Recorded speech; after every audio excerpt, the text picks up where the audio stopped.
महिपाल ढांडा से हमारे political editor Anil मोर खास बातचीत करें, वो आपको सुनाते हैं, सुनिए।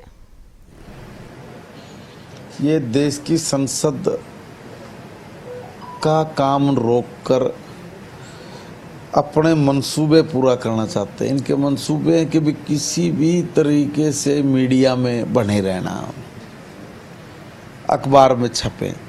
इससे ज़्यादा की इन लोगों को कोई चिंता नहीं है। अब ये गरम गरम इशू उसी पर इनको ज़्यादा दिखाया जाएगा, उसी पर ज़्यादा छपेंगे। ये छपास और दिखास वाले लोग हैं। मैं पूछना चाहता हूँ कि ये कहना कि एक तरफ संसद चल रही है, दूसरी तरफ तुम आतंकवादियों को मार रहे, तो क्या करें? संसद चलाने वाले संसद चला रहे हैं, आतंकवादियों को मारने वाले उनका काम कर रहे हैं।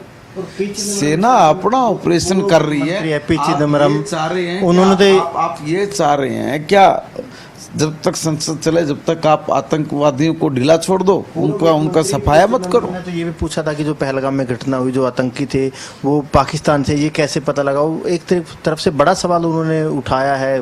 और ऐसा आपको नहीं लगता कि ऐसा पूछना नहीं चाहिए, ऐसी बात नहीं बोलनी चाहिए थी उनको? देखिए, कांग्रेस के लोग कुछ भी कह सकते हैं, कुछ भी पूछ सकते हैं और कुछ भी कर सकते हैं। ये वही लोग हैं जो 2 लाख करोड़ रुपए तक का घोटाला करके डकार भी नहीं लेते। ये वही लोग हैं जो आतंकवादियों को बिरयानी और चिकन खिलाते हैं। सारी दुनिया ने देखा है, कश्मीर से संबंधित हुर्रियत कॉन्फ्रेंस के जितने भी नेता हैं, हर नेता इन्हीं कांग्रेसियों की घर में बैठ के बिरयानी चिकन मटन खाते थे और ये उनके लिए जी हजूरी करते थे। आप ही लोग दिखाते थे भाई, ये टट्टू बने हुए थे उन लोगों के, इसलिए उनकी सुरक्षा की बात कर रहे हैं या देश की सुरक्षा की बात कर रहे हैं?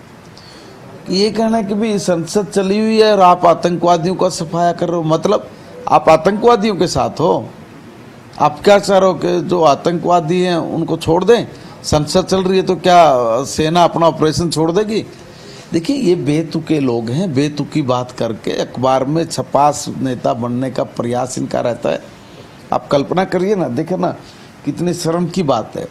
अब लोग हमें तो गाली दे देते हैं, हमें तो कुछ भी कह देंगे। अब कल रक्षा मंत्री जी माननीय राजनाथ जी कह रहे हैं कि भाई देश की सेना ने ये कमाल किया है, तुम ताली बजाओ, डूब के मर जाएं। ताली नहीं बजाई, एक बार नहीं 2 बार कहा। भाई राहुल जी, आप ताली तो बजा दीजिए। अब ये बताइए, वो देश की तरफ है या पाकिस्तान की तरफ है? और जो उनके चेले हैं, जो उनके फॉलोअर हैं, मैं उनसे कहना चाहूँगा भी आप लोग टारगेट करते रहते हो, कुछ भी बना के डालते रहते हो सोशल मीडिया में अपने को बड़ा दिखाने के लिए। तो क्या आपने ये भी डालना कि हमारे नेता सेना की तारीफ करने में शर्म महसूस करते हैं? आपने लिखा कहीं? क्यों नहीं लिखा भाई? सारी दुनिया तुम्हें देख रही है, सारी दुनिया आपके मंसूबों को समझ रही है। इसीलिए देश की जनता ने जो फैसला किया ना, बहुत बड़ा फैसला किया, कांग्रेस मुक्त भारत है। 2 सवाल हरियाणा के कर लेते सर। हरियाणा भाजपा विधायक दल की बैठक है, सीएम साहब बैठक लेंगे। सीईटी का एक बड़ा एग्जाम हुआ, एक बड़ी अग्नि परीक्षा सरकार ने पास की है, उसको लेकर भी कहीं ना कहीं आज विधायक सीएम साहब का भी धन्यवाद जताते नजर आएगी, क्योंकि इतना बड़ा आयोजन था, इतने बड़े लेवल पे एक बड़ी चुनौती थी, चुनौती को सरकार ने सफलतापूर्वक पार किया। देखिए, इसमें माननीय मुख्यमंत्री जी ने बहुत नज़दीक से और बारीकी से इस पर अध्ययन किया और इस पर काम किया। पिछली बार में जो जो कमियां रही होंगी उनका हम लोगों ने पूरा स्टडी किया और इस बार वो कमी ना रहे, इसको विशेष ध्यान पे रखा। और हमने परिवहन व्यवस्था से लेके स्कूल के अंदर सेंटर में जहाँ भी हमारे बच्चे परीक्षा देंगे, अंदर तक भी उनको कोई समस्या परेशानी ना आए, वहाँ तक का हमने एक पूरा खाका तैयार किया और तैयार करके उसको इम्प्लीमेंट किया और उसमें समाज के लोगों को लगाया।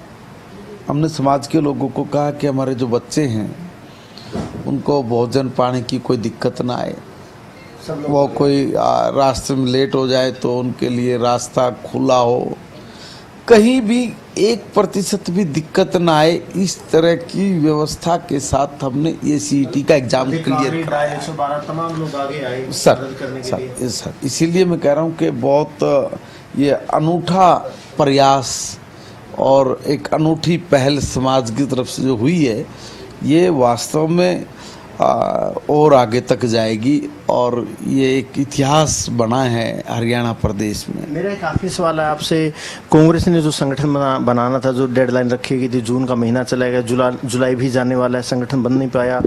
वहीं दूसरी तरफ जो आप लोग 42 सीटें हारे थे, वहाँ पर आप लोग विधायकों की बाकायदा ड्यूटियाँ लगा के आप लोग तो उन 42 सीटों पर अभी से फोकस कर रहे हैं, कांग्रेस संगठन तक नहीं बना पा रही।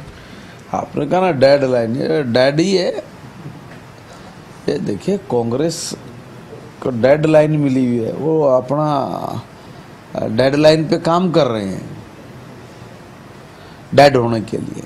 देखिए मैं फिर कह रहा हूँ, महात्मा गांधी जी ने देश की आज़ादी मिलते ही पहला वाक्य अगर कुछ बोला था तो ये कहा था कि कांग्रेस का काम हो गया है, इसको तुरंत ख़त्म कर दो। मगर सत्ता के लोलुप लोगों ने इसको ख़त्म नहीं होने दिया, उसी को जीवित रखा। और महात्मा गांधी जी ने कहा था अगर ये कांग्रेस रही तो इस देश में अनाचार बढ़ेगा, दुराचार बढ़ेगा, भ्रष्टाचार बढ़ेगा, देश तरक्की प्रगति के रास्ते पे नहीं चलेगा। वो मैं जानता हूँ इन लोगों को, ये ठीक नहीं है, इसलिए कोई नई घोषणा करके नई अपनी स्वदेशी कोई पार्टी बनाई जाए और इस कांग्रेस को ख़त्म करो। नहीं माने। अब लोगों को समझ में आ रहा है कि महात्मा गांधी जी ठीक कह रहे थे, थोड़ा समय ज़रूर लगा, मगर आज भारत की जनता इस महात्मा गांधी जी के काम को अंजाम तक लेके जा। 40 सीटों पर आप किस तरीके से विधायकों की ड्यूटियाँ लगाएंगे? देखिए हमारी पार्टी, हम लोग कैडर बेस संगठन है। हम लोग एक चुनाव होते ही अगले चुनाव की अगले दिन से तैयारी शुरू कर देते हैं। निरंतर लोगों के बीच रहना, उनकी समस्याएं सुनना, उनकी समस्याओं को समाधान की ओर लेके जाना, ये सेवा भाव तरीके से काम करना, ये हर भारतीय जनता पार्टी के कार्यकर्ता के रग रग में है, उसके खून में है। इसलिए वो बैठ नहीं सकता, उसको काम करना है। हमारा ऑर्गेनाइजेशन कॉन्टिन्यू लोगों के बीच में 365/24 ये हमारे कार्य क्षेत्र की पहचान है। तो इसलिए हमने तो काम करना, सेवा करनी। 42 सीट भी क्यों रहे वो भी पिछड़ी। अगर हमारा वहाँ विधायक नहीं है तो इसका मतलब ये नहीं वहाँ पे काम नहीं होंगे।